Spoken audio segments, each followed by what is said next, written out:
everybody, and welcome to MACHTAILS from the Cantina Live, the holiday portion of this show. Christmas is a week from today. Are you guys ready? Are you craving the hustle and bustle of the holiday season like my friend Homer Simpson here? We got a big show for you guys today. We got Dan MADSEN, the former fan club president of Lord of the Rings, Back to the Future, Star Trek, Star Wars. We also have Jason SWANK, my friend and yours from Rebel Force Radio. Barry Harmon from the Babu Freaks and Sega Bits will be joining us. And this is a holiday show. I hope this train is running on time and everybody's on board, because there is no complete stop without a little dysfunction. We're going to stop in Malfunction Junction and visit my old good friends, the Duffys. Now, I am solo today. Not Han Solo, obviously, but Tyler Page is not with me today. He's at a wedding. So I hope that there are no technical issues today. Now, please remember that this show is 21 and over heavy. Please only drink responsibly and only if you're 21 and over. I have two stockings here. My childhood stocking with the card back. I wanted to throw that in there for nostalgia's sake. This has got the name of my Patreon members. Check us out on Patreon. There's a lot of great content on there. And also, you get to win a prize every live show that we do. Hard to believe that this is live show number 11. That doesn't include all the other live shows that we did this year, which was quite a bit. Do you guys have Christmas burnout yet? Don't blame it on me throwing all this holiday heavy content at you. Hopefully I'm putting you in the mood for the holiday season. It's hard to believe that it's right around the corner. This, my friends, is our stocking. I love that artwork, man. There's not enough original Star Wars artwork on the Christmas stuff. I love that.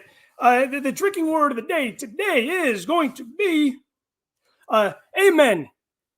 Amen to that. So if you're drinking along with us, please remember, only if you're 21, drink responsibly.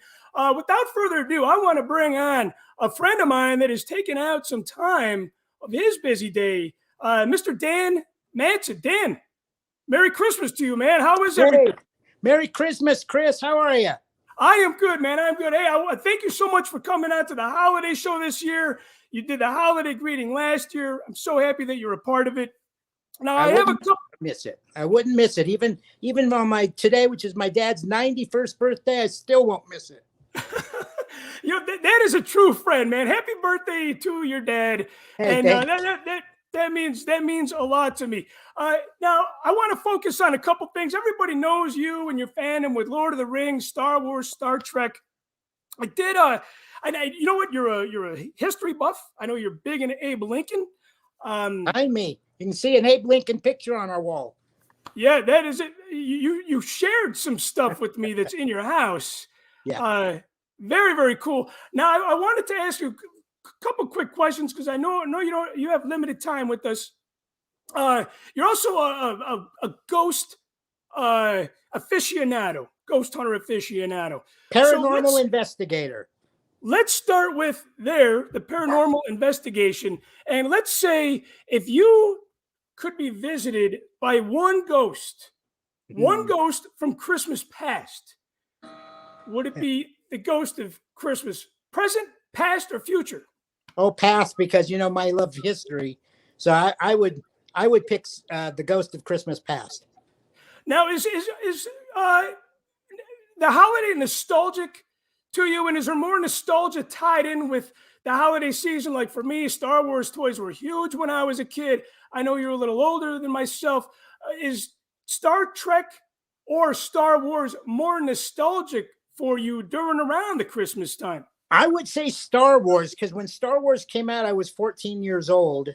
And I remember that, year asking for Christmas, Star Wars stuff for Christmas, and for the next year or so after that as well. So I have a lot of fond memories of, I remember my mom and dad, we'd have stockings over the fireplace, And one year, I don't know, maybe 15 years old I was, in my stocking was a whole box of the Star Wars Topps trading cards. And oh my God, I was so over the moon, man. I wanted those trading cards so bad. And I got almost all of them. And then I had to go to 7-Eleven all the time and buy one pack and another pack and another pack just to get the missing ones that I wanted. But I have fond memories of that. All right, two questions. When you were a kid, you got the stuff in the stocking. Were the items wrapped or unwrapped? Unwrapped. When we had come down to the tree after we had been asleep, my mom and dad would always have whatever we had asked for, kind of displayed around the Christmas tree. So yeah, and then we would have other packages and that were wrapped from grandparents and aunts and uncles and such like that. But yeah, the Santa Claus presents I always had out and under the tree, as if Santa put it all out for us exactly the way it should be. Now, what was the number one gift that you still remember today? It sounds like it might be the Topps trading cards, but did you get something that you still recall all these years later when you're like, man, when I got that for Christmas, that was a really special moment? The one thing I wanted, and this was before Star Wars, so badly, because my friend had one, and I would go over to his house and we'd play it, was an electric football set. You remember those? Oh, the little tiny football guys, and you turn it on and they'd buzz, and they'd move around the thing. And I came down, running down to under the Christmas tree, and there, all set out, was my electric football set. On one side was all the little Denver Broncos, because that was my favorite team. And I think it was the Oakland Raiders on the other side. And I mean, my brother and I must have played that all day long on Christmas. And for me, that still holds a really special place because I loved football. I still do. And yeah, getting that electric football set was, man, that was like the bomb. I could not stop playing that thing. Do you still have it today, or is it long gone? It's long gone. I wish I had it today. In fact, it was about 5 years ago. I saw one advertised. Maybe it was on eBay, and it was in like mint condition, still in the box. Oh, and I mean, wow. I came this close to buying that thing, and I didn't. Now I regret it to this day. But my brother lives in Oregon, and he and I were the ones that would play all the time. So I don't have anybody to play with me now. My wife would not sit down and tolerate an hour's worth of electric football. It's cool to have that, but what is it going to do? Sit on a shelf? It's if you have it, you got to play it, right? Because that's where your memories are from. The other thing I remember, speaking of football, do you remember the little Mattel games with the little red blips, and you'd sit there and play it? Yes. It's kind of the precursor of video game things. Yes, that's what I remember. One of that, and good God Almighty, I played that thing constantly, and I actually still have that, my original one, and it's in a little box, and occasionally I'll pull it out and sit there and play it. So I still have that. Yeah, that one I remember. The first one you described, I did not have that a lot of memories tied to it. Now you did say that you're a huge football fan, obviously Denver Broncos. Are you guys going to have a white Christmas this year? I don't know. We might. We had some snow a few days ago. It would be nice if we did. We might get a white Christmas. We don't get white Christmases now as much as we used to when I was growing up. We had so many white Christmases back in the 70s and the 80s and such. But yeah, it seems like the weather, weather has changed over the years, obviously. And we're actually first day of winter right around the corner. Yep. We're actually on record to have like pretty much zero snowfall in the Chicago area. I don't know that we're going to get any either. I haven't looked at the weather forecast that far out. Today it's sunny, blue sky, nice. So I don't know. We may not have a white Christmas. It's always nice to get a white Christmas, though. Always. Amen to that. Okay, before I let you go, and Dan, thank you so much for joining me on your father's 91st birthday. Yeah. I know you're a history buff. I want to see how much you know about the history of Christmas. Awesome. I got a couple questions for you. Okay, I'm ready. Rudolph originates from what city? Chicago or New York? I'm going to say Chicago. Ding, ding, ding. You got Ding, it. ding, Yes. ding, ding, ding, ding, ding. Robert May actually was working for Montgomery Wards, and he was asked to write a children's book for the holiday season. I actually had to educate my good friend Billy Mack on that one. He was unfamiliar. Bert and Ernie were in A Wonderful Life. Bert. Oh no, because they weren't even around when A Wonderful Life was made. I guess I should say I got to read. That was a trick question. Oh, okay. There was a you are correct. They weren't around then. There was a cop and a cab driver in It's a Wonderful Life, and their names were Bert. Okay, and they were Bert and Ernie. That's right. They were Bert and Ernie, but the Henson Company has never been on the record of saying that that's where they took the names from. All right, two more quick questions for you. Yeah, go for it. St. Nicholas originates. I should say St. Nicholas. His origins date back many years. Does his origin start in Germany, Turkey, or Canada?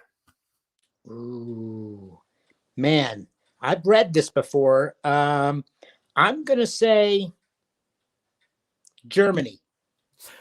Maybe Santa Claus, but if you take the deep roots, Saint Nicholas was a monk that originates from what is today present day Turkey. You know, I was gonna say Turkey, and then I thought, yeah, I'm going Germany. You know, you can't have a Christmas show without any fun and games, and that's the Christmas tree came from Germany. And it came from Germany. Yes, Mm-hmm. Yes, you're right. Last question: 12 days of Christmas starts before Christmas or after Christmas?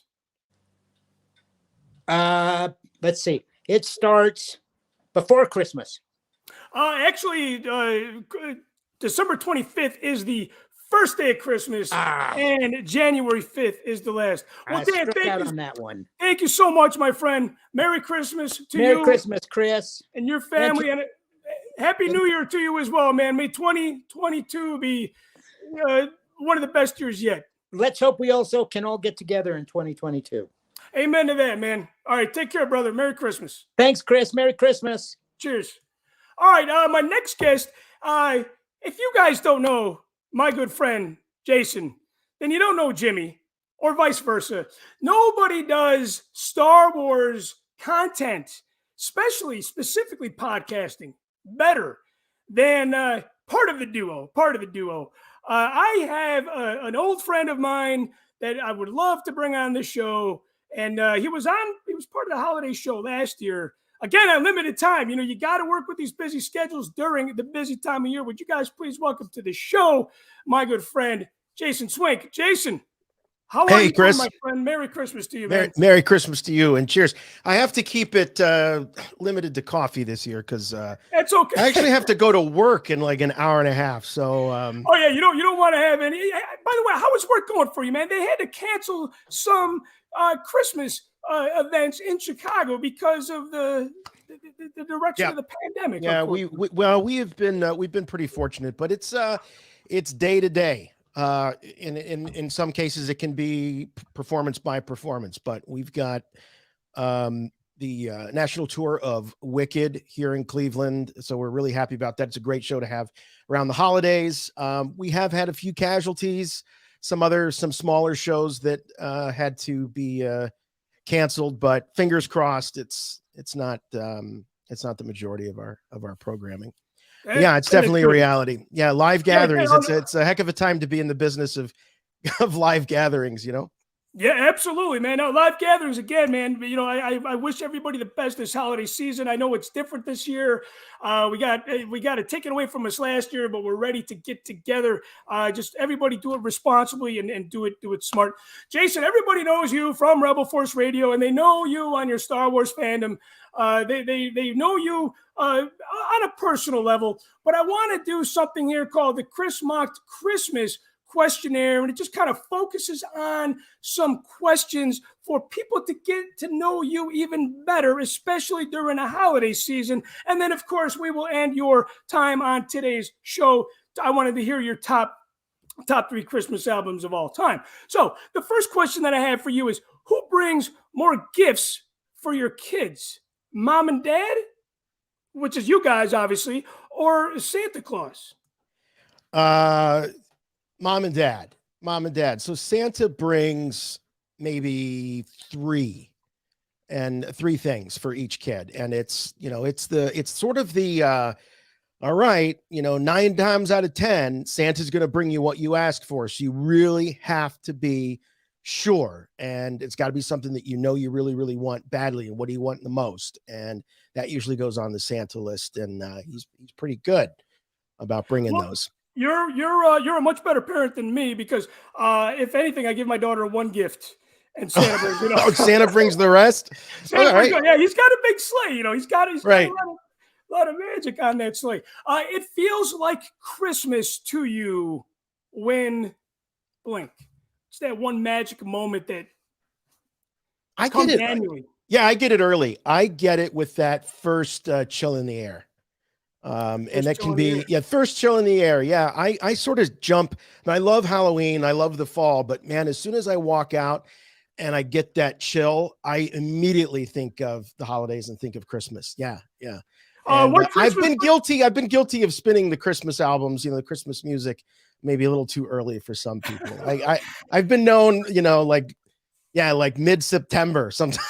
Sometimes they'll come out. Yeah. Not a steady diet of it, but I might dip into that is early. Sometimes I got the Christmas music in like the week before Thanksgiving, and I'm like, that's all I listen to. That and a lot of jazz and classical around this time of the year.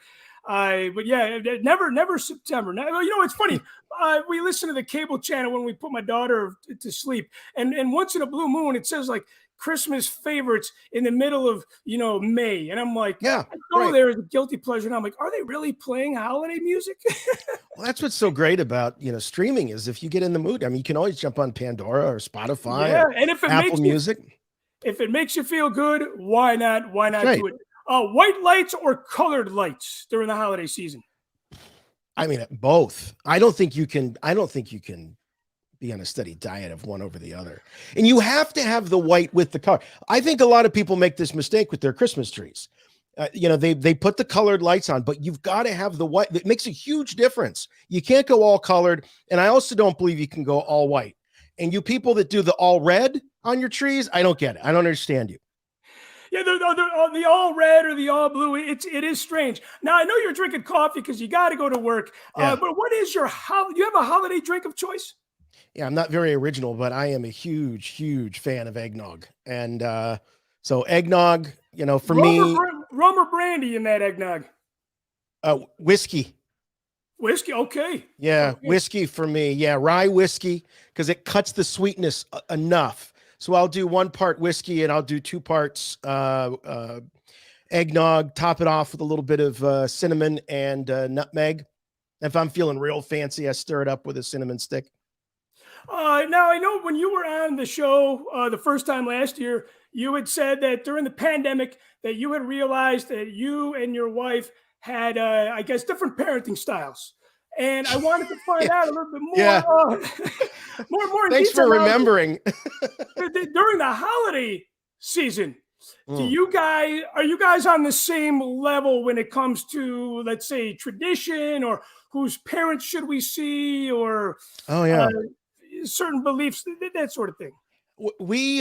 So I kind of grew up in a household. I was raised primarily by my grandparents and didn't have a ton of money, but man, the Christmases were just crazy. I mean, at least to me, it felt like I was just surrounded in a mountain of gifts, and they did what they could.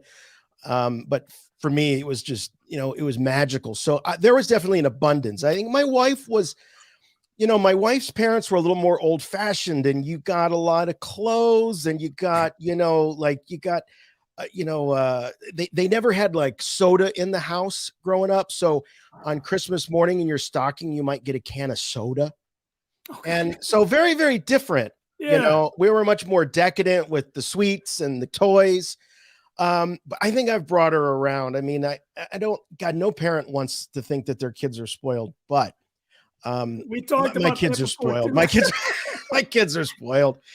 Yeah, I have a feeling too that we shared that story before. It's hard not to spoil them, though, especially though. It's real hard. I think it's harder for our generation because you know, the 50s kids were sort of like, they were the sort of the first teenage generation in a way. And I feel like that 70s and 80s kids, and the 90s kids got it too, but in a different way. But I think we were like the first, we had the best cartoons, you know, we had the absolute best toys growing up with, I think, in the 70s and 80s. So I think the whole like toy culture and so much of that really reached a peak and kind of was redefined in that time. So I think that's where it comes from, you know, for us, and why, you know, Gen X tends to spoil our kids. Well, it's funny. Yeah, I agree with that. And it's funny, like talking to Dan, his favorite toy was something that we didn't have because that was before the toy explosion, like you said, the 70s, 80s, the video game explosion. And talking to Billy Mack too, you know, he's a couple years older than us. I feel like we were in the right spot at the right time with all the television shows, and there was so much new content. I know Jimmy Mack is always nice enough to let me refer to myself as being part of the original generation of Star Wars fans. I'm there by just the skin of my teeth. You know, I wasn't there like he was, you know, he and Bill were like the perfect ages when the original film came out, and they've got awesome stories about that. I vividly remember seeing Return of the Jedi in the theater, seeing them all on Laserdisc and VHS, seeing them out of order and all of that. But so part of me regrets that I wasn't, you know, born a few years earlier to have enjoyed the whole trilogy unfold, you know, in real time. But I also feel really lucky to have gone through some of the great entertainment in the 80s and then the early 90s, because the cartoons, you know, the whole WB and the Steven Spielberg Presents, Animaniacs, Tiny Toons, Batman, the animated series. Like, I felt like I got the best of both worlds. I love that, you know, that whole 80s, 90s stuff. Do you have a favorite toy that you remember all these Christmases from a long time ago that you still remember today? Where you're like, oh my gosh, man, I remember getting that one toy, and there are so many. There are so many, but keeping it Star Wars, the Ewok Village, that was a big one. Ewok Village. Yeah, because up to that point, you know, I had vehicles, but I didn't have a play set, and you could make that, you know, Rebel base, and I used my imagination, and you know, and it was Yavin for me. It was like Yavin for me, you know, like there were trees on Yavin, you know. Yeah, right. So yeah, but it was home base, and so yeah, that was a huge one. Getting the Sergeant Slaughter Triple T tank, because I'm also a G.I. Joe fan. That was a big deal. And then I didn't get into Transformers. I was into GoBots, and and so I got the GoBot Command Center. That was also a big one. So, does your wife get you any Star Wars for Christmas? No. What? Well, one time. Okay, I will tell this because I said no like it was a criticism. Here's the thing: my wife complains that I am difficult to shop for because I take care of myself all year round. I do. I mean, if I want something badly enough, I'm gonna get it within reason. So Christmas comes around, there's not much left on the table, but there was one Christmas. I think this was like this might have been, well, let's see. It was when Revenge of the Sith came out. So what was that? 2005. 2005. Yes, sir. Yeah. So this was Christmas of 2005. And by then there were 2 waves of figures from Revenge of the Sith that were very difficult to find. They never really made it to retail, not in any major way. And so I kind of gave up ever finding them. I might have mentioned it, you know, like, oh, there's these Star Wars figures. I just can't find them anywhere. And of course, anytime we would go to Walmart or Target, she knew I was always looking for them. And so Christmas morning comes and she hands me this shirt box. I was like, oh, great. Some button downs or, you know, something like that. And I opened it up and it was every single one of those last 2 waves. She was on eBay. And not just like one seller, like multiple sellers. It took her forever to track them all down. She tracked them all down. That was pretty amazing. And you know what? That's why I was probably only at one time, because it was so much work. She's like, I can't do that. That's right. That's right. I can't do that again. What are the names? Do your kids have scout elves? Yeah. Mr. Elf. Mr. Elf? Mr. Elf. He's, I think this is his, gotta be like his 13th year coming to the house. And he comes, we always put the tree up on on the night before Thanksgiving, and we decorate on on Thanksgiving morning while we're watching the parade.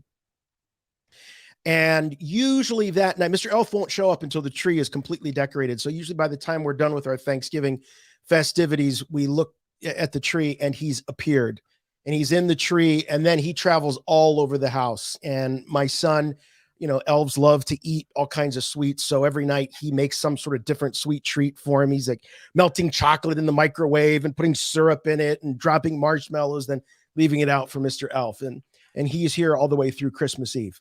Now, does he ever have a night where he just kind of forgets to go back to the North Pole? He never goes back to the North Pole until Christmas Eve. No, he's with us all the time. Yeah. He communicates with Santa maybe through like the mental telepathy or that way. I think he flies up there on Christmas Eve and gives the score. Like, oh, hold no. Yeah. Here's his list. He's been a really good kid this year. Do you say Merry Christmas or do you say Happy Holidays? I'm a Merry Christmas guy. Amen to that, man. Me too. I'm a Merry Christmas guy. Do you attend? It depends on the time of year, though. At that week between Christmas and New Year's, I will oftentimes switch to Happy Holidays. Yeah, after Christmas, right? Mm-hmm, yeah, but leading up to Christmas, it's Merry Christmas. That's the big event. Do you attend any church services during the holiday season? Boy, not like I used to. Growing up and, doing choir in high school and in college and all that. We were always, it seemed like we were always performing at a mass or, performing, sacred music at a church. And that's something I really want to get back in the habit of. I really do. Because there's something so unbelievably profound about being in a church on Christmas Eve. Especially, it's just magic. I think for me, I used to love it. They don't do it so much anymore, but midnight mass on Christmas Eve. Yes, I have a lot of Catholic friends, and that's a huge memory for them. Yeah. That was a magical moment. Favorite smell during the holiday season? Gingerbread. How many gingerbread houses did you guys build? And did your Mr. Elf, did he eat any of that? No, we didn't build. We don't do the gingerbread houses. We do gingerbread men. So every year we make a lot of sugar cookies, like cutout cookies, and we ice them. Yeah, those are fun. We do the gingerbread cookies. Some of them are men, some of them are other birds and other shapes. And we do no-bake cookies. I don't know if anybody out there knows what no-bake cookies are, but it's like chocolate, peanut butter, and oats, and you just mix it up and you just drop it on the wax paper and they just set up. You don't have to bake them, hence no-bake. And then the Hershey Kiss cookies, where you have the dough and you drop the Hershey Kiss. And Kiss it kind of melts to the cookies. Yeah. Oh, yeah. It's so good. Good. So those are our four. I could talk to you for a long time, but I definitely want to talk to you. You say you started listening to Christmas music in September sometimes. Yeah. I wanted to ask you, before you tell me your top 3 Christmas albums, I wanted to find out, do you have a Christmas Eve record and a Christmas morning record? Like, you have to listen to that. Or what's the first thing that you put on Christmas morning as far as the albums go? Well, Christmas morning is, and you'll see it here, and I'm going to kind of blow the lead here, but the Christmas morning is Merry Christmas, Bing Crosby. So this one, which I think is this is the Desert Island Christmas album. If you can only have one, this is the one that you have to have. It seems to be the popular choice. 1955. Sure. Yeah. He's the voice of Christmas. There's no one.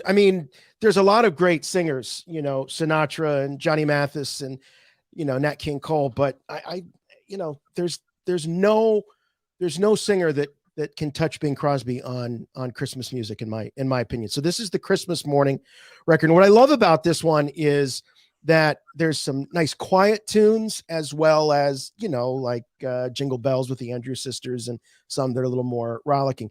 And this album is actually playing. So if you ever watch the great Christmas film, A Christmas Story, this is the album that they're playing on Christmas morning. I think that might know what gave me the idea, but this is definitely the Christmas morning record for sure. And my number one pick. Number one pick. Wow. You know what? That was the same for Glenn Nelson, good friends Glenn Nelson and Billy Mack. That was on their top three. Now, I got to remind people, you're a huge Frank Sinatra fan. I am. I personally love the chairman of the board's Christmas cuts. And for you to say that that's above a Frank Sinatra album, that says a lot. Yeah. I don't know what it, I mean, I love Frank. I think he's the greatest popular singer that's ever lived. But there's something about Bing Crosby that just puts it on another level.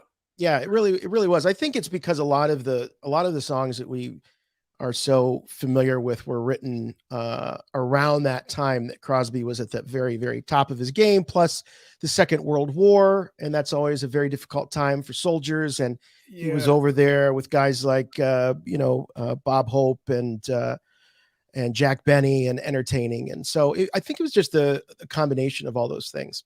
Yeah. And I think that's why music from that era is that much more soulful, I guess. Mm-hmm. There was a lot of tragedy, turmoil, hardship behind that music that just put that. They were facing the potential end of the world. I mean, the end of freedom worldwide. It's funny because it almost becomes like a comic book or a movie in our memories. But there was a time when it wasn't looking so good, and there were people rationalizing, well, maybe if the other side wins, it can't be all that bad. Crazy.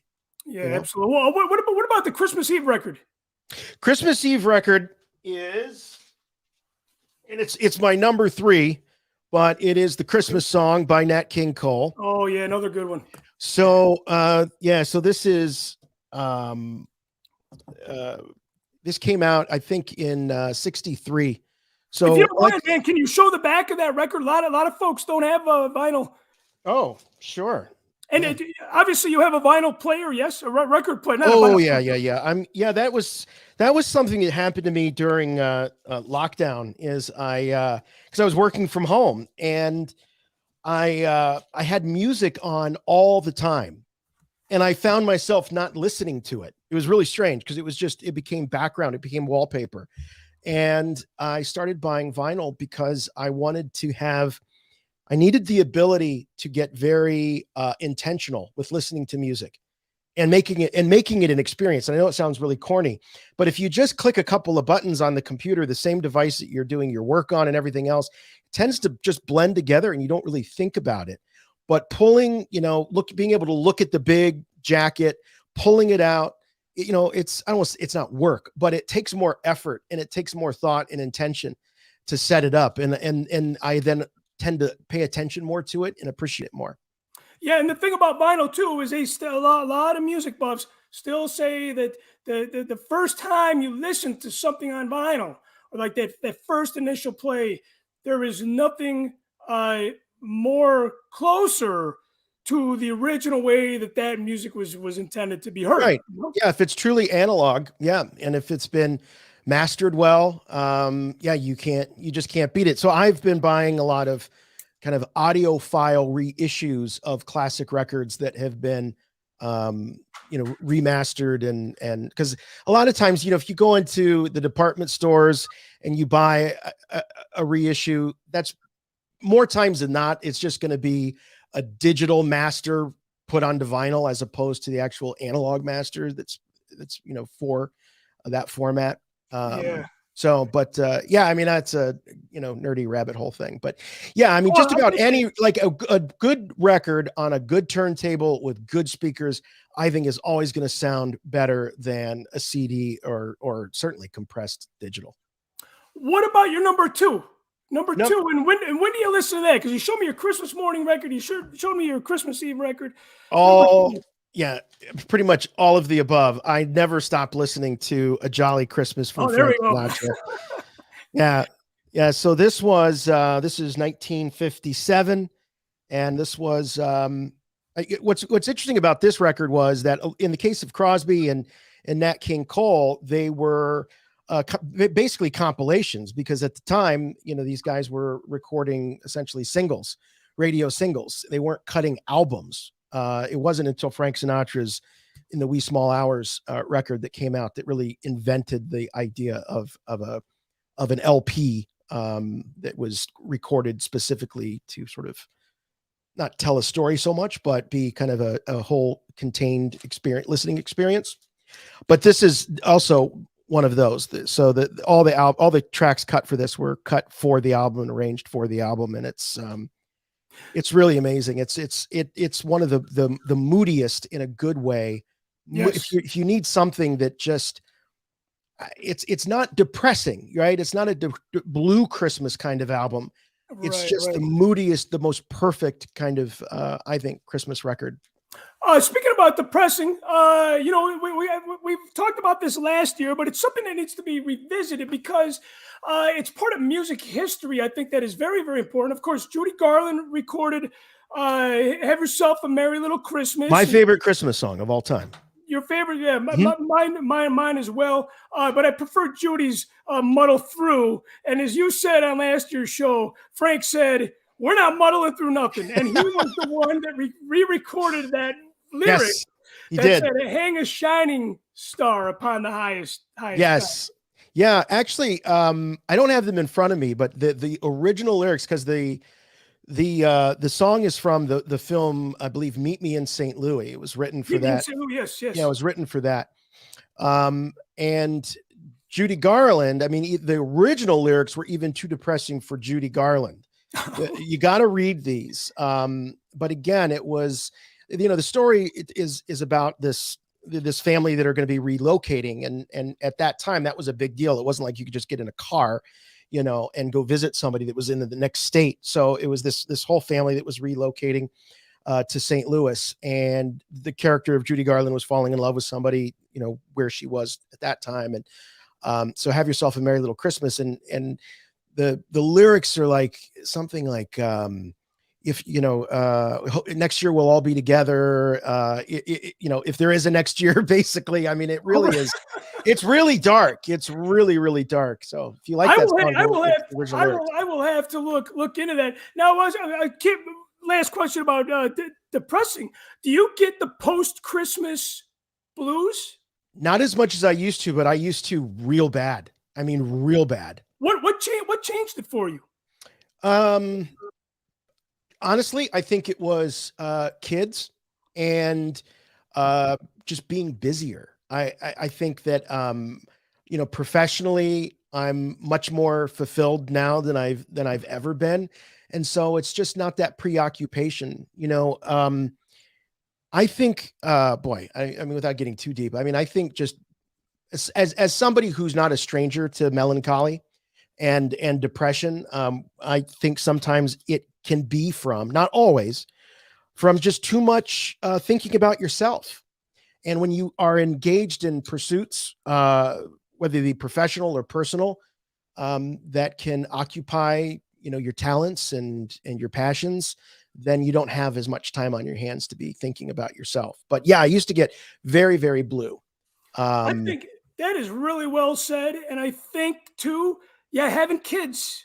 Yeah. For you, for me, it changed everything. Everything. You know, and you start getting busy, and you start seeing the magic of Christmas and forgetting about some of the things from Christmas past that might strike a nerve and get us sad. And you kind of just live through the joy of seeing them enjoy what we did so many years ago, and we can enjoy it on a different level now, you know? Yeah. Oh yeah. I mean, for anyone who says, well, the magic of Christmas is over when you become an adult, it's like, yeah, but you've just discovered it. You know, you just barely scratched the surface as it is when you have kids.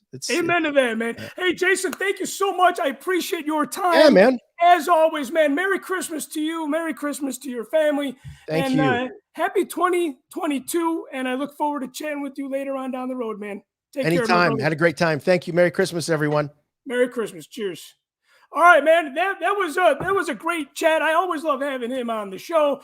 And it's funny. He said, without getting too deep, and this is Mocktails from the Cantina, and that's exactly what we do. We like to get deep, and I think that was really, really well said. And yes, having a kid during this time of the year, I mean, having a kid any time of the year is life changing.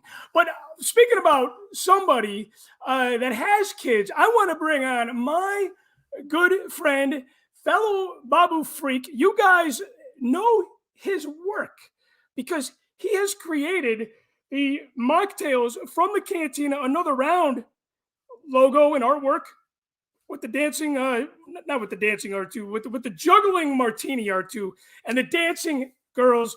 Would you please welcome back to the show my friend Barry Harmon? Hey, there we go. Hey. You're wearing your own artwork. Look at that. How's it going? How are things at the household with the new addition to the family?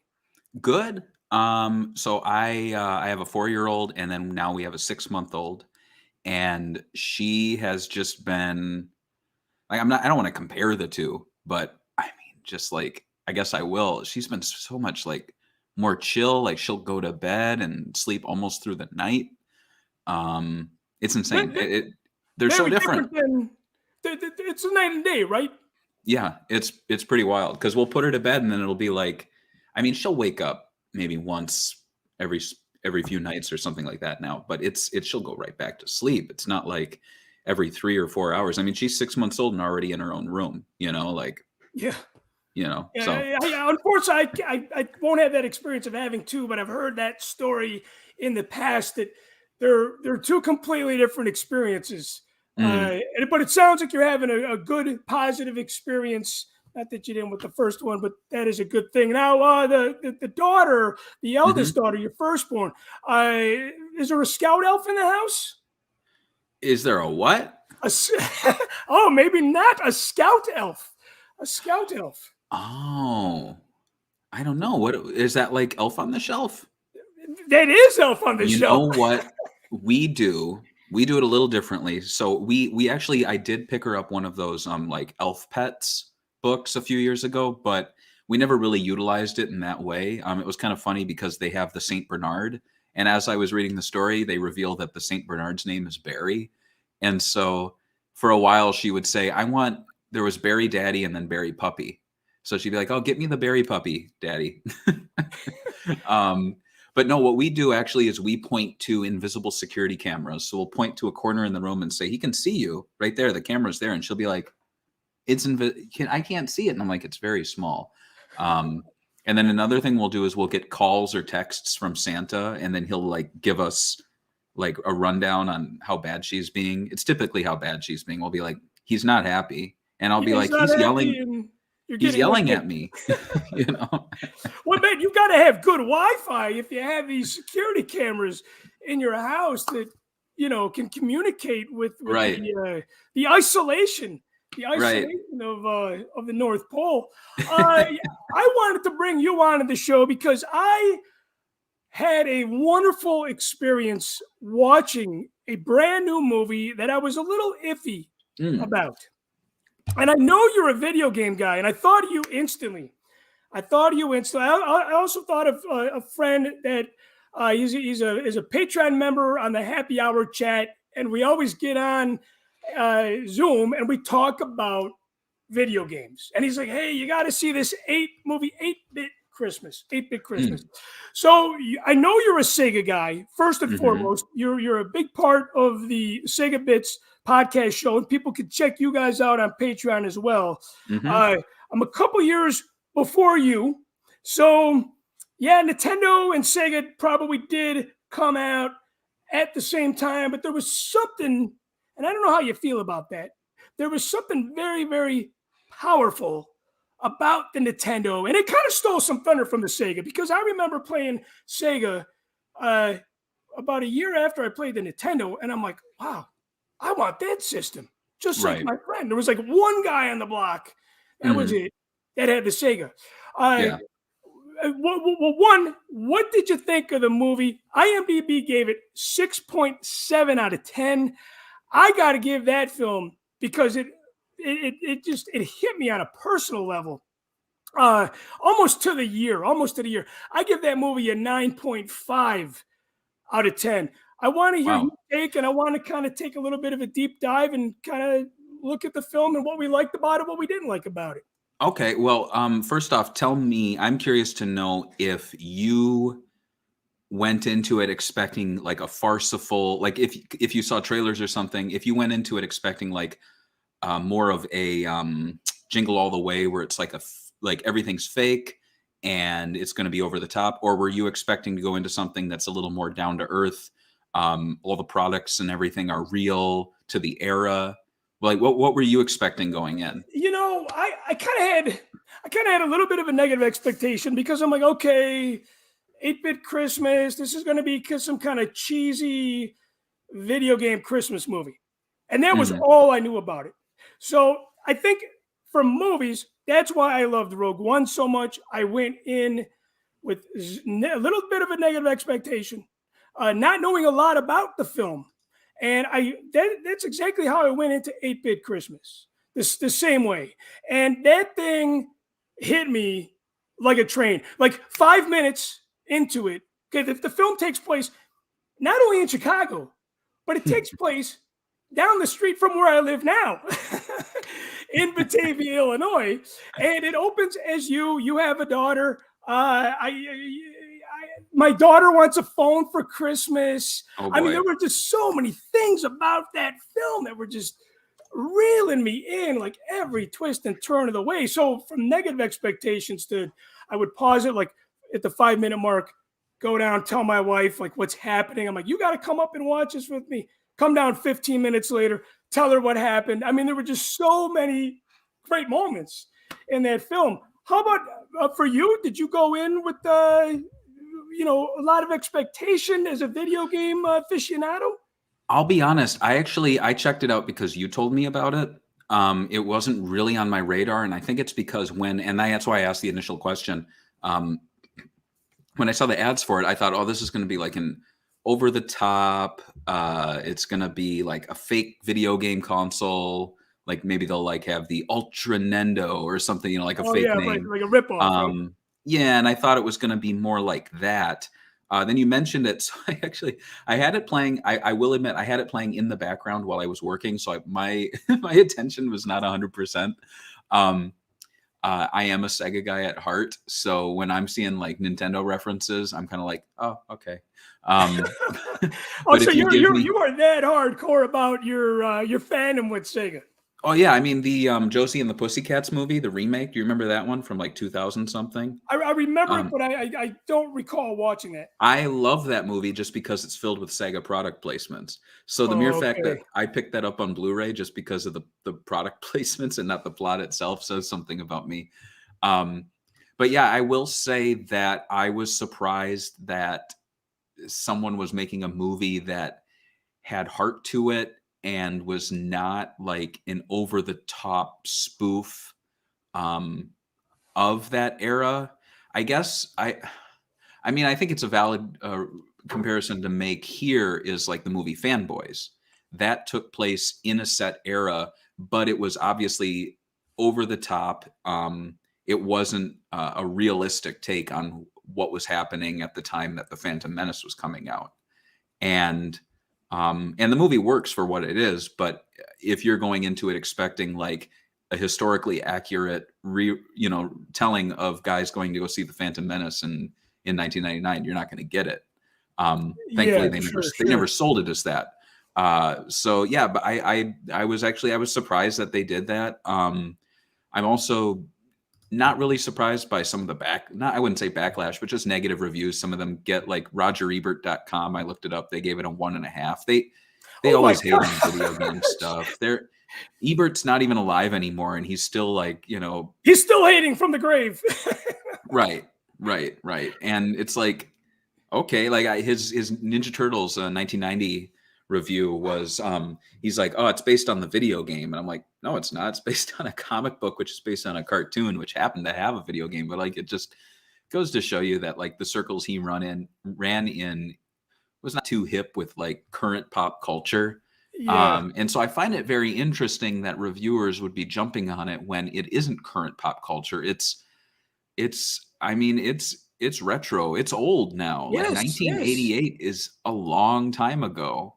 The funny one of the things that I loved about that movie too was I've always loved Neil Patrick Harris, and Right. I just felt like the acting and the chemistry Mhm. that was throughout with all the actors. Yeah, the kid actors were just phenomenal in it. And I would say there wasn't an element of cheese that I tasted, if you will. Mhm. I loved the authenticity. I loved the references from, obviously okay, a lot of people compare this to the Christmas Story. I think that is inaccurate because Ralphie got what he wanted for Christmas. And if you haven't seen the movie, you might want to hit the stop now and come back and watch this episode when you do, because I'm going to talk spoilers on this. Ralphie gets what he wants for Christmas. Right. The kid in 8-Bit Christmas never got it. He got something, in my opinion, he got something better. He got something better. It was, and I went back and rewatched the movie today, and that moment of him and his dad outside talking about the tree house, like when you watched that the second time, that was, a deep moment of the film. And it also teaches you that, yes, there has been Christmas disappointment. I think we've all been a little disappointed on Christmas Day as a kid, Yeah. maybe as adults. And I love the fact that his daughter asks him a question, and he goes, are you going to have a good Christmas, or did you have a good? He's like, I always have a good Christmas. I think it's a very mature, grown-up thing to say. But there was something. I went back and the guy that was a little bit of me, but I wasn't a bully. The guy on the mountain with the Iron Maiden shirt and the jean jacket with the patches.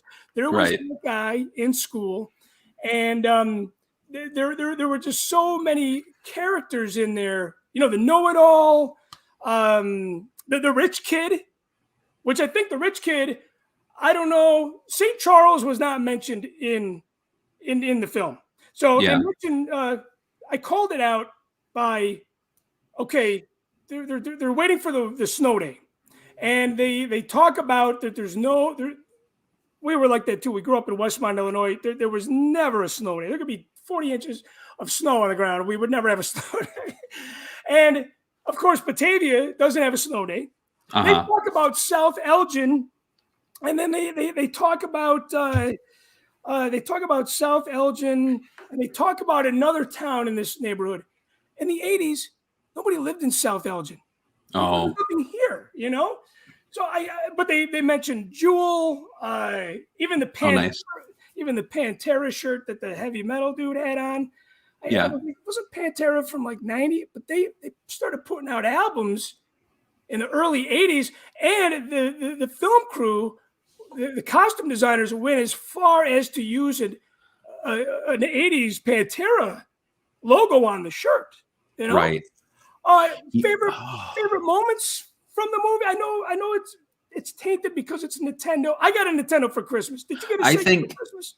No, well, yeah, I was gonna say, so as far as like favorite, I think the ending was pretty solid.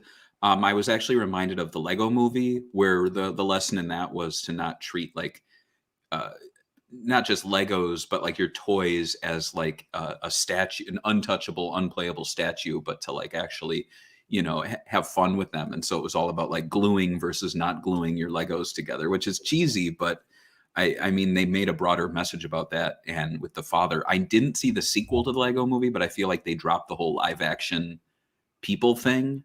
I think they did. They definitely did with the Batman one. And I think they did that. I think that was a mistake, but yeah, as far as Christmases, I did receive a Sega Genesis with Sonic the Hedgehog boxed in 1991 for Christmas. And I believe it was either for Christmas or my birthday, because my birthday's end of November, so it kind of blurs together. But that was amazing. Like that was definitely life-changing for me, because as you can see, like behind me, this is pretty much the entirety of my Sonic collection. And it's I wouldn't say it's actually huge. I mean, it looks like a lot, but I've seen people who fill rooms. Then I say that, and I do have a game room over there with more stuff. But it definitely impacted me, and so I could definitely connect with this movie a bit, even though it was a Nintendo kid instead of a Sega kid. But I don't blame him, because in the 80s, at the time, Sega was releasing, so there was Sega of Japan and Sega America. Sega America was mainly focused on arcade titles. And when they wanted to bring the Japanese home console over to the West, they relied on Tonka, which was the metal trucks company, to actually promote and distribute their console. And of course, you give a solid metal truck company the ability to release a video game console, and how good do you think that's going to go? Not very well.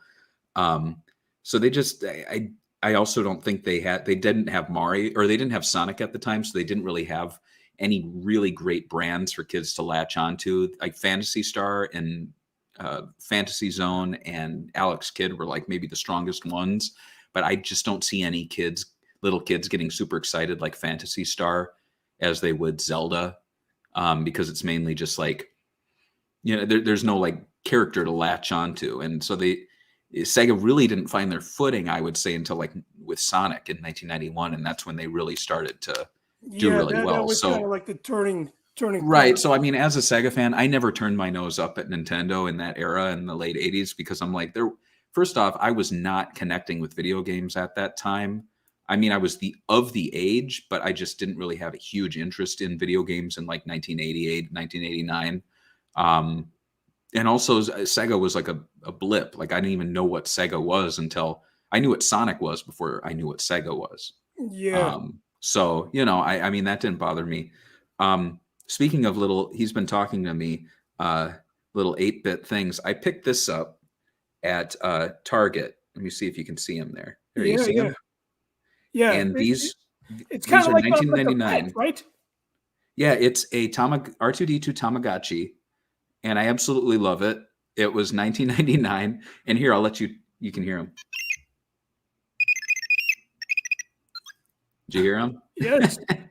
And he lives for 3 days. Well, he doesn't die. You raise him for 3 days. Each day he learns a new like R2D2 skill. So this one, he can raise his head up, kind of like how BB-8 can like extend his like body parts, his like head. Or maybe like R2 can do that too, right? When he what is the ship that R2 gets on and he goes in up the bottom, but then it disconnects his head and pulls it up further? Like that was how they worked it out. Not the Jedi Starfighter. I think maybe the Jedi Starfighter. That might be it. Okay. Because it doesn't work when you look at it. You're like, how does that work? But he's doing, so yesterday he learned how to stick his arms out, and today he learned to extend his head. And I think if I do a good job raising him tomorrow, I think he jumps in a ship and flies away. Oh. And then I get a new R2D2 to raise. And so the whole idea is that you're training them to join the Rebel Alliance. It's really cute. See, now I grew up on a lot of those vintage style, and I not to date myself by any means, but I remember getting the Nintendo for Christmas in 1986. I got Zelda, the video game, in 1987. And going back to the 8-bit Christmas, I love the fact that the daughter goes, well, why do you have to blow in the video game? and we used to do that all the time. And the funny thing is when you blew in the video game and it wouldn't work, you would call Nintendo and they would say, yeah, just take alcohol to the contacts. And I'm like, on the cartridge, it says, do not use alcohol. That's strange. Yeah, but Nintendo would do that, Because people think it's kind of like with shaking a Polaroid, that actually doesn't do anything. When you blow in, unless this is a cartridge that's been sitting like in a storage locker for a decade and it's collected a thick layer of dust, blowing doesn't do anything because the contacts are typically within the cartridge and then inside a case. So you're not getting dust on those contacts. The reason why the NES had so many issues with loading games is that when the mechanism that allowed you to push it in and then stick it down. We would put something in there to wedge it down. Something would mess up with the contacts with how the cartridge would connect to the console itself. So it's a cool concept, but I think when you do that over time, it increases wear on the console. That's why their second iteration was a top loader. You just pop it in the top. And that's what Sega did. I've never had to blow on a Sega cartridge. At most, I've had to do the alcohol wipe, and I actually I love these things, these like official cleaning systems, and it's like a reverse cartridge that has a like a little thing that hugs the contacts, and you drip the alcohol that they provide. They claim like this is video game alcohol. This isn't your regular, alcohol your parents have. But it's like hot pink. It's so fun. And it's like click, click. And then with the CD ones, they have like jazz music, like listen to jazz music as your CD. Remember those ones? I love those. They're like 12 minutes of quality music as your lens gets cleaned. I do not remember that. No. That was I guess after my time. I think there was a short window where I got out of video games. I remember when I got that like I've been asking. I want to ask you this after I share this story. The number one Christmas gift you got of all time, Star Wars. Yeah, it was the Millennium Falcon. Getting my first guitar that sucked so bad was a great moment. But there was nothing like getting that Nintendo for Christmas in '86. I want to say it hit the market in '85, and my mom did not have a lot of money because when my father passed away, she was a single mom, in that time frame. But I somehow Santa ended up getting it for me, not my mom. Right. But I just have so many memories of sitting in that room till my head hurt that it was going to explode. Morning, noon, and night. What is the most favorite Christmas gift that you remember, especially after all this time has passed from Christmas past? There's got to be one that just kind of every year you're like, man, I remember getting that, or every time you see it, you think about Christmas. I have to double dip because it's and I just thought about it, and it definitely was a Christmas present, but the Sega Genesis I got, because it not only was the player for future Christmas and birthday presents, like when I would ask for anything, it would be the latest and greatest game to play on that console I initially got Christmas '91. And then maybe it's unique to me, but I held on to it. It's not like it went into storage, it got sold. Like that thing has always been hooked up and played, at least maybe once every few months now. Like I don't play it all the time, but that thing's traveled with me through, 3 or 4 different states, through a dozen or so homes. So it's in the other room right now. It's in the other room. It's over there. And I have that, and I have the original game it came with, and I have the booklets. I don't have the box anymore, but I have the booklets that came inside of it. So you kept yours. I sold my original Nintendo on eBay. Mm-hmm. I sold everything on eBay to fuel my Star Wars collection. Yeah. That was one of the things, It's funny. I interviewed Tom Kalinske, who was the CEO of Sega during the height of the Sega Genesis and Sonic the Hedgehog. You've probably seen him if you've watched The Toys That Made Us. He has appeared on the He-Man show. He worked for who's He-Man? He-Man's Mattel, right? That's Mattel. Yes. Right. He worked for Mattel. He helped begin. I don't think he created He-Man at all, but he was the guy in charge to oversee He-Man and give the thumbs up on things. He saved the Barbie brand. He created Flintstone chewable vitamins. Like he worked for Matchbox and Hot Wheels, which I guess Hot Wheels is Mattel. So they sniped him from Matchbox, but like this guy's a legend. Stuff we grew up on, Yeah, this guy's a legend. And I was talking to him, and I just had to tell him, I'm like, look, man, like I don't go, look, man, but like, look, man, I told him you made my Christmas in 1991. I said, if it wasn't, because him and his team were the ones pushing to pack Sonic the Hedgehog in with the console and sell it at a discount. And I told him that the reason I picked the Genesis was, 1, I wanted the Sonic game. 2, it was cheaper than the Nintendo. And 3, like my dad just was like, he pointed out, he's like, well, what do you want? And I was like, well, this one's cheaper and it comes with a game, so we don't have to run out and buy another game. Like I'm good. Just buy this. And that's what sold me on it. And I told him, I was like, and he had there was a book coming out about him, Tom Kalinske. And so I said, I said, oh man, it would mean a lot to me if I get a signed copy. And he's like, oh, you got it. And so like a month later, I get a Oh, he's waking up from a nap. Yeah, R2 just woke up. It's battle droids are marching in. Battle droids are marching in. Yeah, it's really hard to see. Well, you can imagine it in your mind. Yeah, there's battle droids marching in. But it was wild because a month later I got this this book from like a California home with the little return address label, and it was like the Kalinskis, and he wrote this really, really nice note inside, like thanking me for all the stuff I've been doing for the fan community and for being, such a long time fan. But it was so unreal to be like, I don't know, close to 30 years later, the guy who basically made my Christmas is writing me a letter. It's just Now did you interview him for the Sega Bits podcast? Yeah, I did, and I want to have him back. Yeah, people can hear this. Yes. If you search Tom Kalinske Sega Bits on YouTube, it'll show up. He was also, if you visit our website segabits.com, he's on our Swing and Report Show podcast. So yeah, we had him. We had the guy who wrote the book about him, Console Wars, which is going to be turned into a movie by Seth Rogen and his producing partner. And then we also had Al Nilsson, who was the head of marketing. That's fantastic. And you guys are on Patreon, of course. Sega Bits is on Patreon. We're on Twitter. We're on YouTube. I do 3 podcasts now. We do Sega Talk, which is every other week. We talk about a game, typically a game. I do Swing and Report Show, which is now a live show. We actually just did an awards show 2 nights ago. That was a lot of fun. And then I do Sega News Bits, which is a morning show where I just kind of talk about the week's news, and that's live too.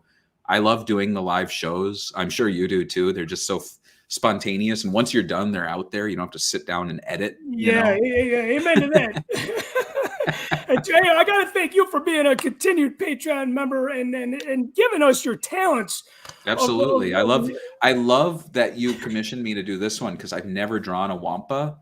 And when you draw something for the first time and you look at the pictures of it, you're like, I've never realized that he has little horns that turn down, or that there's pads on his hands, or that his nose is like a little off color and he has like dark circles around his eyes. Like I never really thought about a Wampa.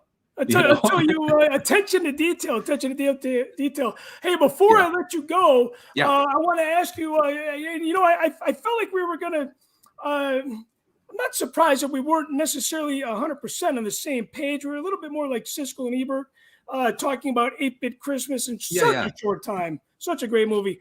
What is your number one favorite Christmas movie of all time? That's a good one.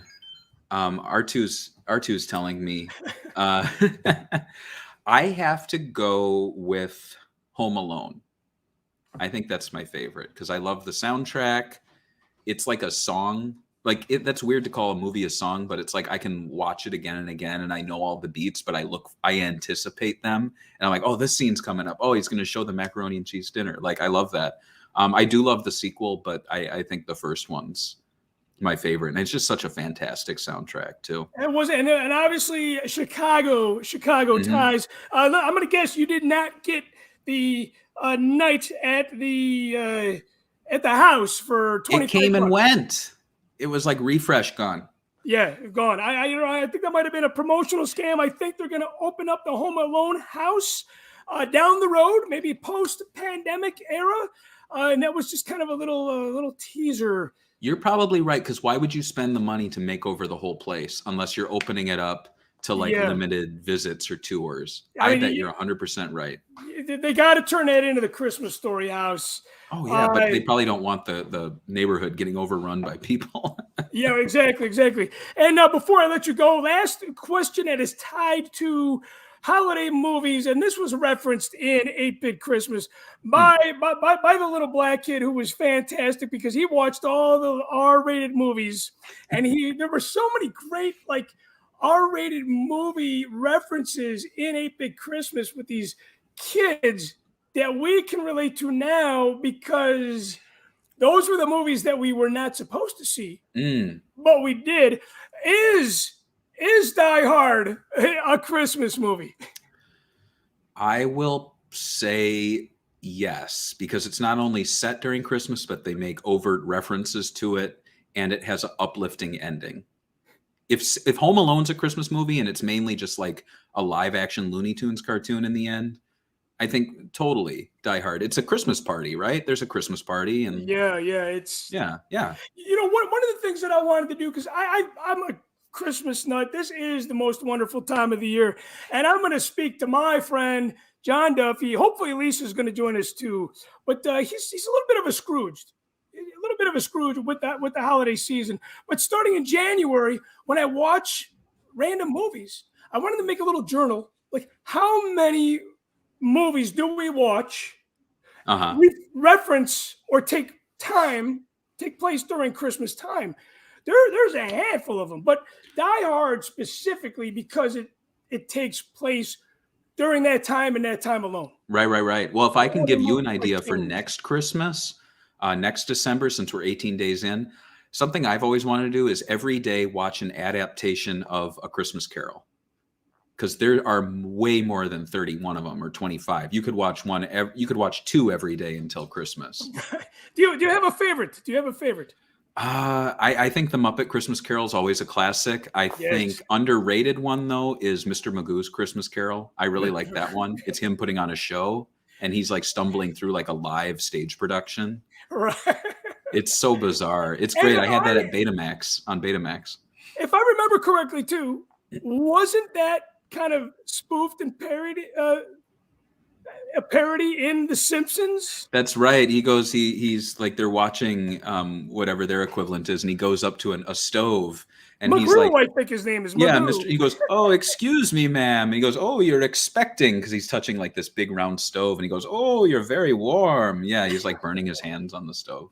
It's fantastic. Yeah, it's crazy. Hey, Barry, we are going to miss you at the Christmas party on Wednesday because you will be having a magical time in Disney. Now, you're going to be there on Christmas Day? Is that No, we're going the day after Christmas. So I'm going to be in Fort Lauderdale over Christmas. You're going to be in Fort Lauderdale over Christmas, and then are you spending New Year's Eve? New Year's Eve at Disney World? No. We're coming back the day before New Year's. Okay, so we'll be here to celebrate. Well, we will definitely miss you at the Christmas party this year. And Merry Christmas to you and your family. Christmas. And have safe travels, my friend. And thank you for all the Disney tips. I appreciate that. Thanks for having us on. Yeah, and you say that even though it's broken on, is it? No, that's the soft one. Okay, somebody got the broken one. I got both of them. I got the broken one and the soft one. You got both of them. Yeah, that is crazy. Well, you're going to miss out on some crazy white elephant gifts this year. All right, brother. Merry Christmas and safe travels. Merry Christmas. Take care. We'll see you next time. Well, it's not a complete holiday show. And remember, this is part 1 of the holiday show, because part 2 is going to be on Wednesday, December 22nd. Why was I going to say 20? I don't know. Maybe it's the beers that I've consumed already, and I'm going to speak to a good friend of mine that has probably consumed a couple beers himself already, but it is not complete until we stop in Malfunction Junction. But remember, I got MACHTAILS live Music Monday coming up in a couple days with my good friend and fellow Babu freak,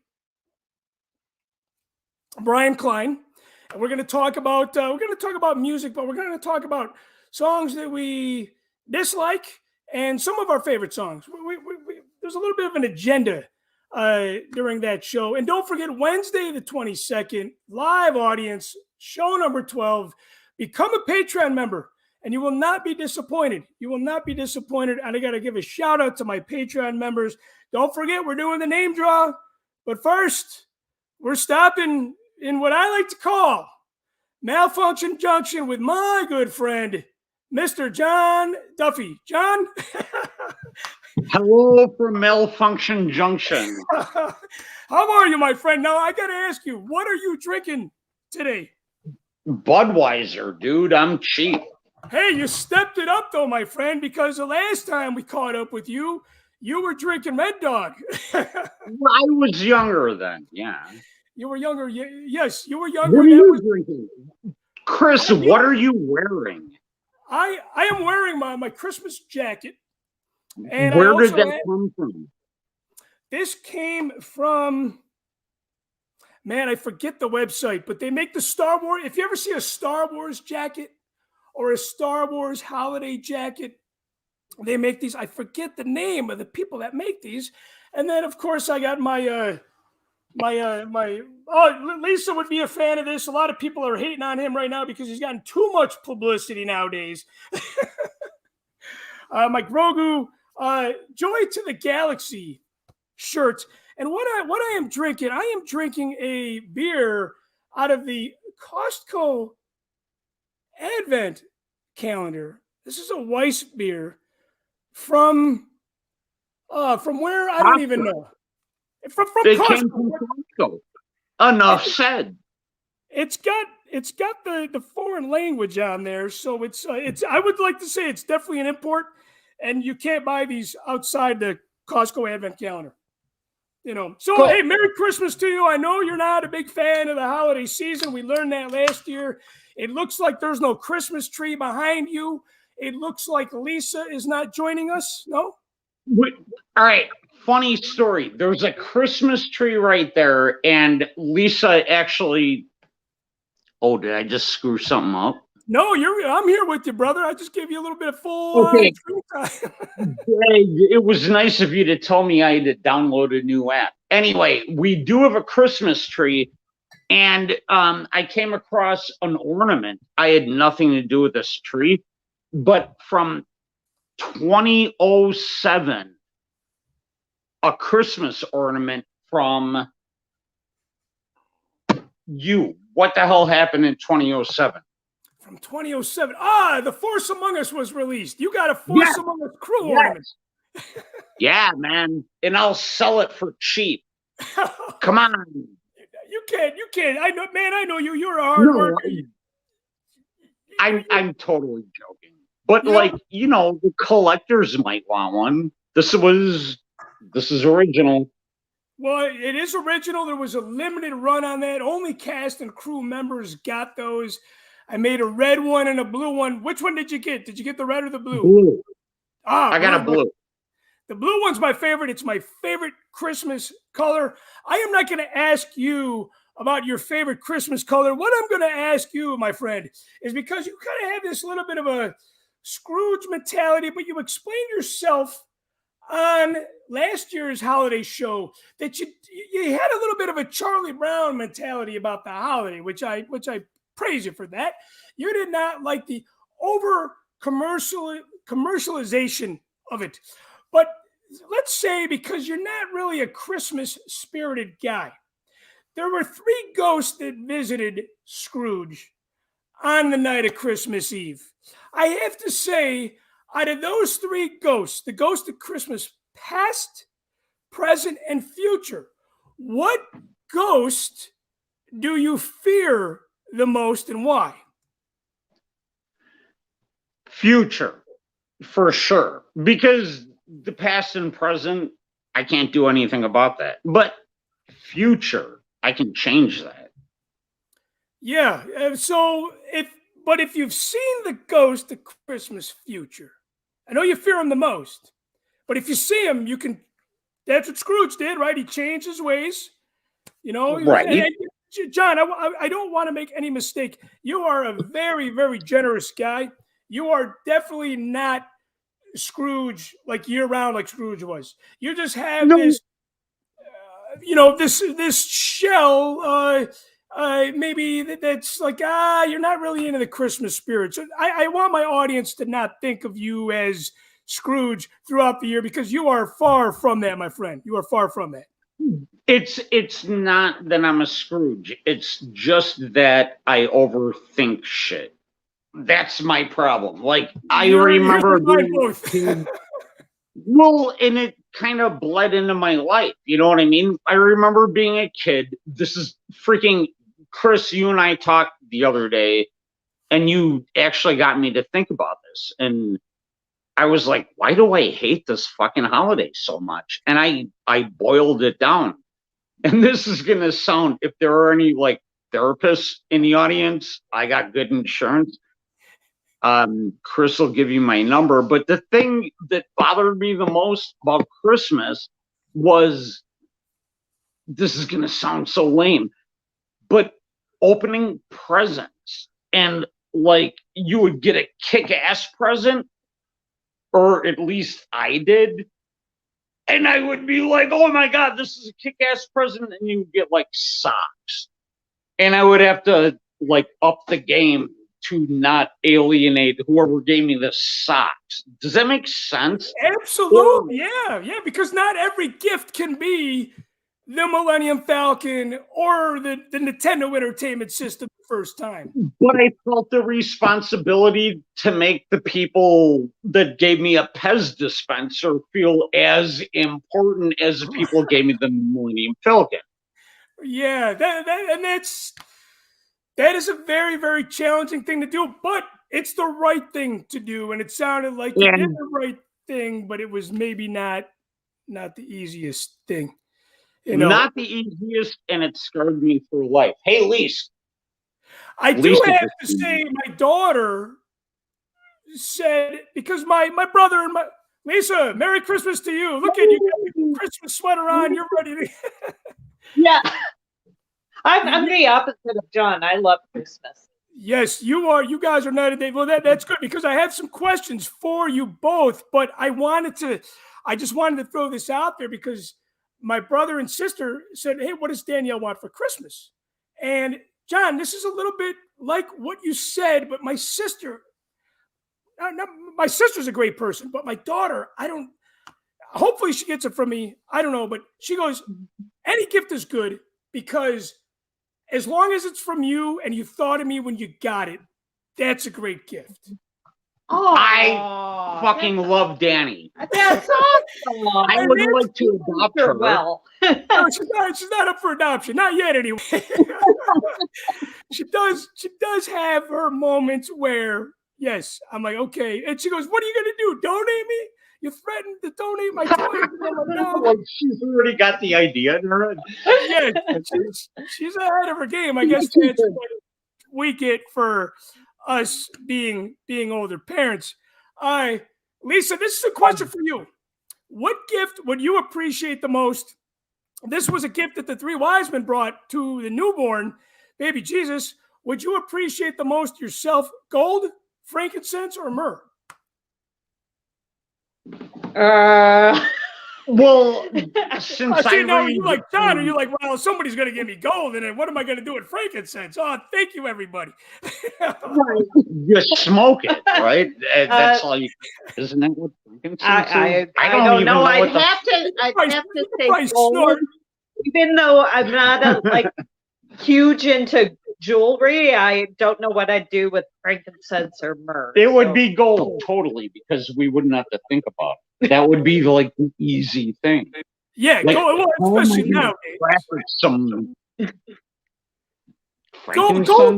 gold goes a long way nowadays. You know, I'm sure it did back then as well. So did frankincense. What does that tell you? Yeah, right. Well, now you can snort it or smoke it, but you know, you can't do that with gold. You just buy things to do good or bad things to our bodies with gold, you know. All right, Lisa, do you observe the 12 days of Christmas? I don't know that you got some religious background. And I'm one of those where I will not take my Christmas tree down right away after Christmas. Okay. Do you guys, this is a good question. So you kind of observe the 12 days of Christmas. That was, yeah. Okay. No, she doesn't. She puts up a fucking Christmas tree and goes along with life. And then bitches about the Christmas tree. Oh, the cat's eating the fucking Christmas. I don't argue about the Christmas tree. I'm just trying to keep you real, buddy. No, colored lights or white lights on that tree? You know, it has white lights, but I wish I had I wish it was a little more colorful. The ornaments are very colorful. Do you guys? The ornaments bring the color, but you got the white lights. See, I like the white lights. Now, I do want to chime in with my good friend Jason Swank mentioned earlier on the show today. He said you have to have both, and I do agree with that. I feel like it's maybe not. White lights burn brighter. The colored lights just don't light up the room, you know, like Like a True. color. Yeah. Yeah, you just brighten it up, yes. Now, do you guys go to church? Now, John, you spent many days in church, I'm sure, on Christmas Eve back in the day. But yeah, once the money from the lawsuit like kind of got spent, I stopped going to church. Lisa, Then she goes, "We're trying to get another couple mil." Shut up. That's not funny. No, I go to church. now, so do you go to church on Christmas Eve or Christmas Day? I go usually on Christmas Eve. That's Christmas. usually when it's open. And you go without John. John, you stay home and just drink. No, dude, Lisa and I have a very, like, anybody that continues to watch the show might think that, like, me and Lisa don't get along. We're actually best friends. We, like, we let each other do the things that we don't approve of. Like, I let her go to church. Well, that's I have very a sweet. Shut up. And I just said shut up. That looked great. But you tell your friend, you tell your best friend to shut up. And I would tell you shut up too. Yeah, well, you tell me shut the fuck up. And you wouldn't even be fazed by it. She can go to church, do what you want. I do some messed up shit that Lisa doesn't like. It's cool. In the meantime, you do the messed up shit on Christmas Eve? If I can, but I'm usually working. But like just throughout life, it's a life purpose. Yes. No, you guys have been together for too long to not be best friends. I have to share something with you. You know, speaking about religion. Speaking about, well, not even, but John, we've talked a lot about politics in the past, but my wife and I are best friends. We don't fight about religion. We don't fight about politics. But I tell you, that's where we're at. But I tell you, man, because I love Christmas so much, I'm kind of the Christmas. I don't want to use I don't want to use the negative World War II word. I'm a Christmas. I'm already on Michelle's side. She's right. You lost. I'm a Christmas junkie, and we argue. You know what we argue about? We usually argue about Santa bringing too many gifts. And I'm like... Or having too many fucking Christmas trees. How many you got this year, Chris? Well, no, we toned it down. We got about 10 instead of 13. That's toning it down. That's like me saying, "Oh, I'll drink less." Good job. Hey, speaking about drinking, Lisa, maybe you can answer this, because I know John might not. Maybe John's honest about this question or this answer or not.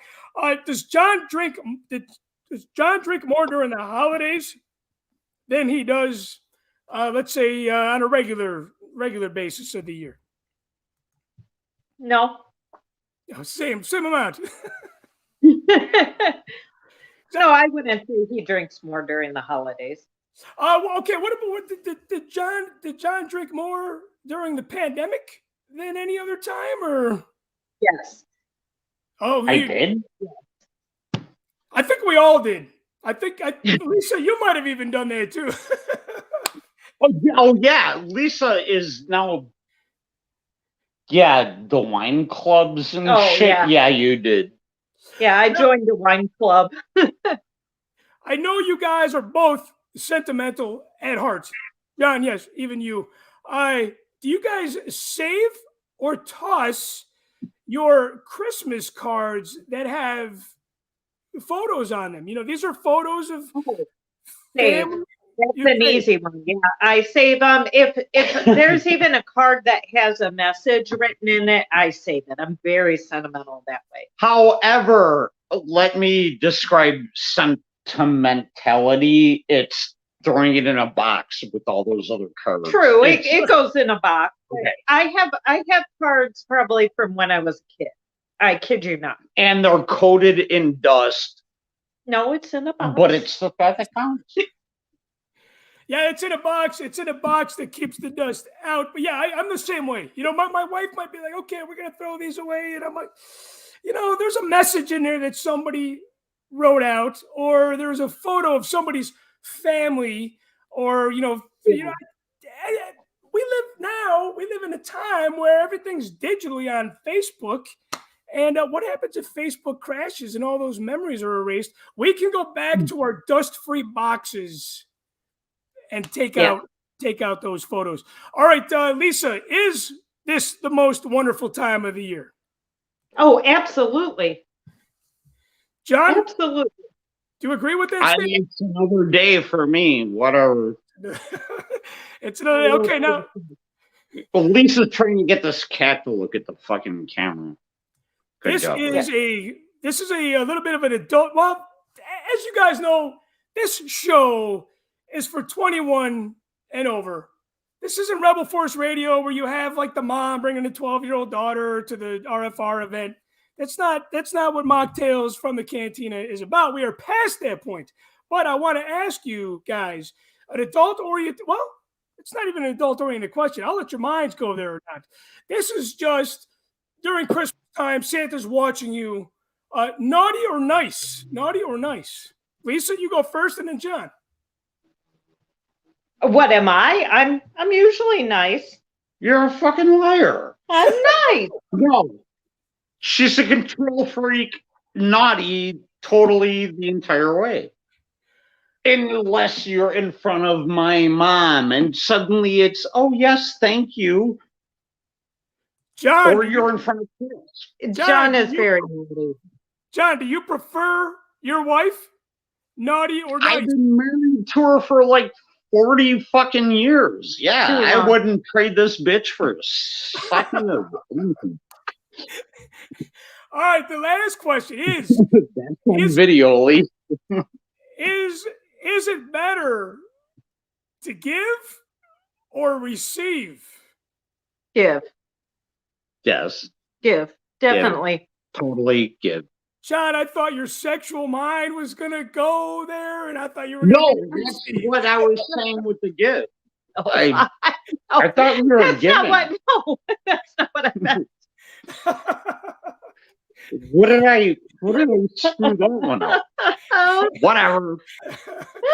All right, well, hey, I am going to miss you guys at the Christmas party this year, but I'm so thankful that you guys joined us on, remember, guys, what I said, part 1 of the Mocktails from the Cantina holiday special. That's why we ran a little over. So, last question.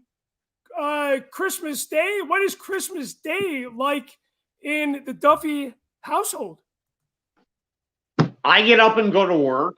Yeah, that's usually true. Oh, dude, we got fucking relatives coming in from Texas. We normally shouldn't talk about yeah, that. we normally just unwrap presents. It's not really anything too unusual. They're from Texas. Sounds like there might be some, what do I want to say? The overtime to be picked up at my work. Stop pinching. Gonna be some family drama at the Duffy house. Well, guys, John, Lisa, Merry Christmas to you guys. I love you both. Merry Christmas to you drive too. my ass up to Minnesota soon. Please do. Visit. Come see Primus with us. I should. I would love to just at this point just have a beer in your living room with you guys. It has been too long. Well, hey, Merry Christmas to you guys and a Happy New Year. Cheers. Cheers, man. We're always thinking about you guys. Thank you guys so much for tuning in to this live episode. Remember, number 11. Remember, gang. Check us out on Patreon. Your minimal support will go a long way, especially heading into the new the new year. But without further ado, it is time to do the live draw. And I don't know, my Patreon members, I don't know if they're hanging around right now at 3:30 on a Saturday afternoon watching the live show.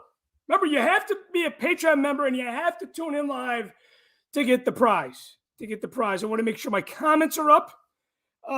Glenn Nelson.